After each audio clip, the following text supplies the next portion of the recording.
אז כן חברים, אתם בסוואקראפט ורציתי לעשות לכם גיימפליי קומנטרי. זאת אני ובר משחקות Survival Games, ורציתי לדבר איתכם על החזרה שלי לערוץ ולמה פרשתי ולמה החלטתי בכלל לחזור.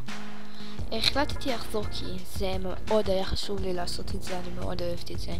אני מכירה ככה ילדים חדשים, אנשים שלא הכרתי, וזה גורם לי לענות, זה חלק מהחיים שלי. וזה לא בגלל שהם משעמם לי או משהו. יש לי המון דברים אחרים לעשות, אבל אני מעדיפה לצלם בשבילכם.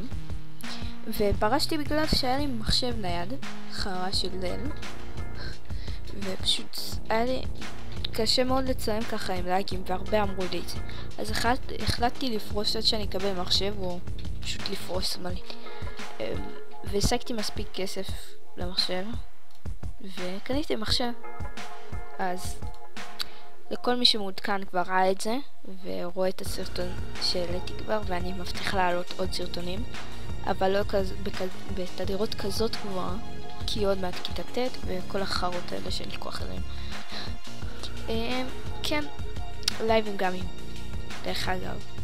אני מקווה שהקשבתם, נהנתם, אני מקווה שתתעדכנו, כי זה מאוד חשוב לי שתתעדכנו. זה נחמד לראות תגובות, לייקים וכל זה, זה מאוד משמח. דיסלייקים פחות, אבל גם משמח. ומי שיבין יבין.